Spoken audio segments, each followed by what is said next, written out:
¿Cómo le va? Esto es el análisis por aquí por DTV, después de haber escuchado el plenario de comisiones de Presupuesto y Hacienda y de Educación, donde se firmaron 4 dictámenes para modificar el presupuesto para las universidades nacionales, actualizar los números universitarios como tema central y ya hay previsto para el martes de la próxima semana un nuevo plenario de estas mismas comisiones, de estos mismos legisladores nacionales para emitir dictamen con otro de los pedidos y proyectos presentados por diferentes sectores de la oposición.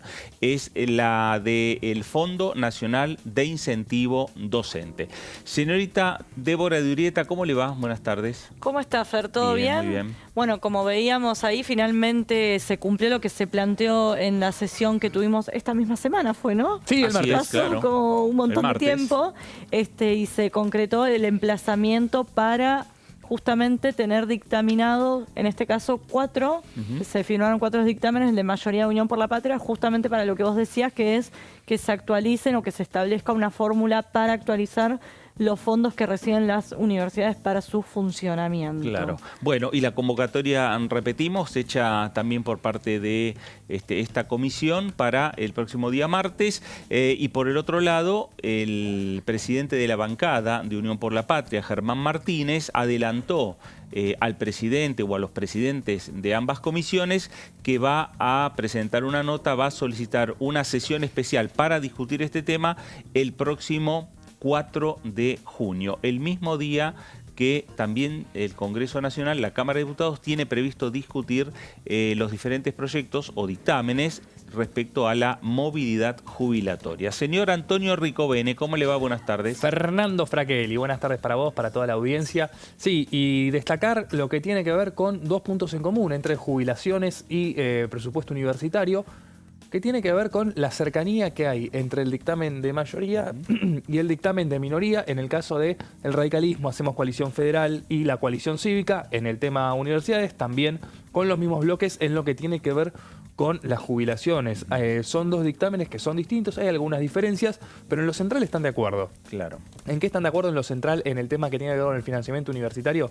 Bueno, en que la actualización va a ser bimestral, cada 2 meses por IPC, y que también se tiene que contemplar el IPC de todo el año pasado para actualizar el presupuesto de lo que fue el funcionamiento de las universidades, de las distintas partidas que tienen las universidades para poder funcionar, bueno, actualizar ese funcionamiento del año pasado, actualizar ese monto de dinero por inflación.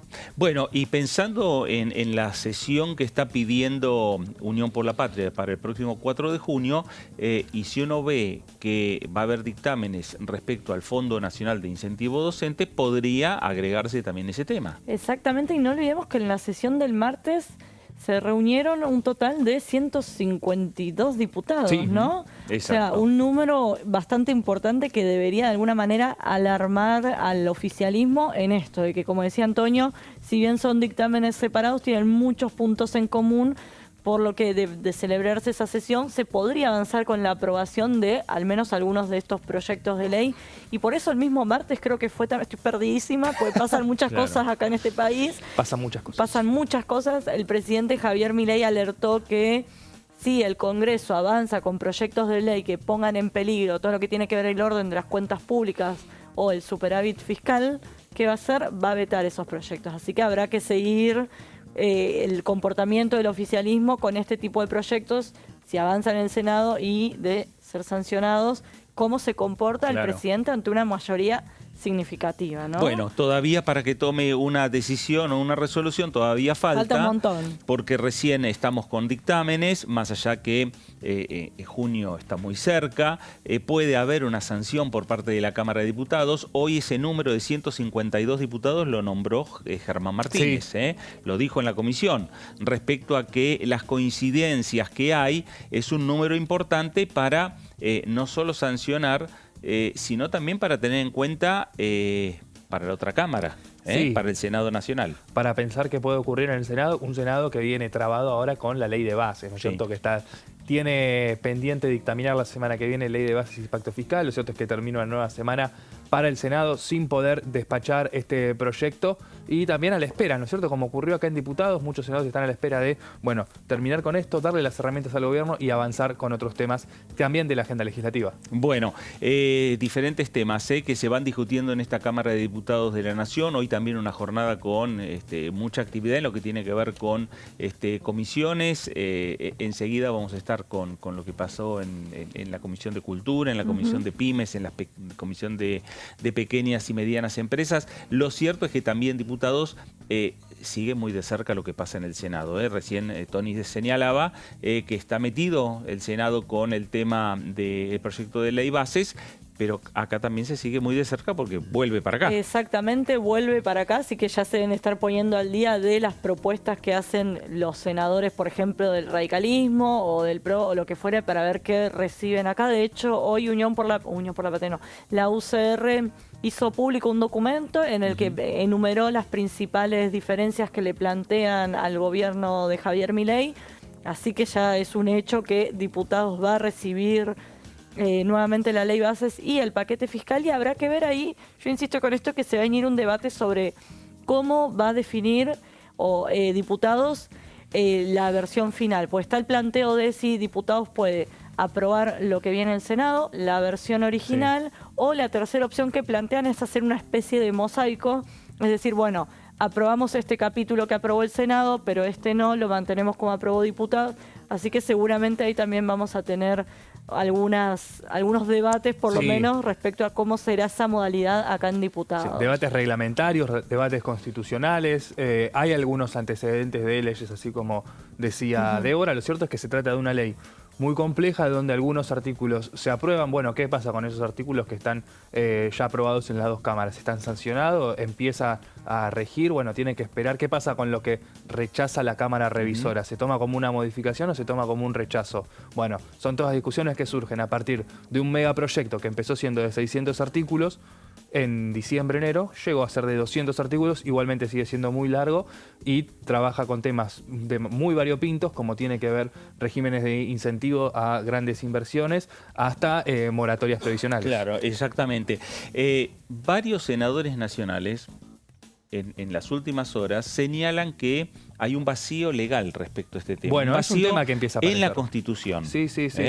Y se atan muchos a una resolución. Es algo que también el Congreso en el pasado tuvo también estas dudas, por los cuales en el año 95 hubo una resolución conjunta de ambas cámaras, ambos presidentes de Cámara, Alberto Pierri en Diputados, Carlos Rucauf en el Senado, donde hicieron una interpretación respecto a que se podían tomar por capítulos las, digamos, las consideraciones respecto a lo que había hecho la Cámara Revisora en un primer momento, en relación a la Cámara Revisora en última instancia. Pero se atan a una resolución. Claro. Sí, no se atan a algo que esté en el texto constitucional. Exactamente, pues es muy poco común que pase esto, y sobre todo en una ley con tanta... No nos olvidemos que creo que fue el primer presupuesto de cuando Sergio Massa era presidente de la Cámara de Diputados que no se habían juntado unas planillas, fue un trámite, digo. No estamos acostumbrados a que se le hagan tantas modificaciones en el Senado y que vuelva acá. Ah, es verdad, no me acordaba. ¿Te acordás que no se juntó, entonces tuvo que volver, pero fue una cuestión legal, un trámite y ya está? Esa fue la última vez que recuerdo que haya vuelto un proyecto de ley a la Cámara de origen. Pero esto no lo había pensado, que si el Senado ratifica un capítulo, ¿ya podría ser promulgado? ¿Interpretan algunos? No, porque tiene que estar cerrada, o sea, la ley algunos lo interpretan, pero eso lo queda claro, es eso, porque la ley se aprueba, tiene media sanción o se sanciona directamente cuando termina la votación en particular. Claro. Por eso no es que empieza a regir. Si el RIGI sale igual, no es que empieza a regir el RIGI. Claro, qué susto. No. Tiene que hacer todo el circuito. Porque es todo dentro de un mismo paquete. Claro, y ojo qué pasa, porque el Senado apuesta a aprobar con 2/3 algunas cuestiones para bloquearlas, por ejemplo, ganancias, por decirte, en el caso del paquete fiscal, que de ser así acá tendrían que reunir 2/3 para sostener la versión original. No olvidemos que en el Senado el oficialismo está mucho más complicado y Unión por la Patria tiene un número significativo, además de los bloques provinciales. Así que va a haber que seguir el minuto a minuto de lo que salga allá y cómo se van a comportar acá los bloques dialoguistas. Sí, exactamente, principalmente ahí porque en definitiva la revisión de algunos puntos principalmente tienen que ver con cómo votaron sectores que hoy están generando cuestionamientos en el Senado Nacional. O sea, la ley va con una sanción, con acompañamiento de sectores dialoguistas, principalmente de la Unión Cívica Radical, y es ahí donde parte del bloque de la Unión Cívica Radical genera cuestionamientos en el Senado. Exacto. Y esos cuestionamientos, y esos senadores que están cuestionando algunos capítulos, están tratando de mantener también diálogo con los diputados de su propio partido, ¿no? Y acá la duda es cómo no negociaron o no trabajaron ustedes los radicales, en espejo. Pero es algo que no se vio en toda la Cámara y que tampoco lo impulsó el oficialismo, ¿no? Bueno, veremos si también en estas discusiones que se están dando en el ámbito, lo que tiene que ver con la educación universitaria o el Fondo Nacional de Incentivo Docente que se va a discutir el próximo día martes en el plenario de comisiones, o lo que ya se discutió de movilidad jubilatoria, hayan empezado a tener mayores tuteos entre ambas cámaras legislativas, digo, para que los proyectos que salen de aquí de la Cámara de Diputados, cuando llegan al Senado, tengan cierta... Claro, que no vuelva a pasar lo mismo, que reboten y tengan que volver acá, que se agilice un poco, sobre todo porque tiene que ver con el poder adquisitivo de los jubilados, ¿no? Bueno, le ponemos punto final a este mini análisis del día de hoy, después de haber escuchado lo que fue el plenario de las comisiones de Presupuesto y Hacienda y de Educación. Así que, Débora, gracias. Gracias a vos, será hasta la próxima. Hasta la próxima. Tony, gracias. Gracias, Fer, nos vemos. Y nos vamos a quedar con las comisiones de esta Cámara de Diputados de la Nación, la Comisión de Pequeñas y Medianas Empresas, también debate importante en esta Cámara de Diputados.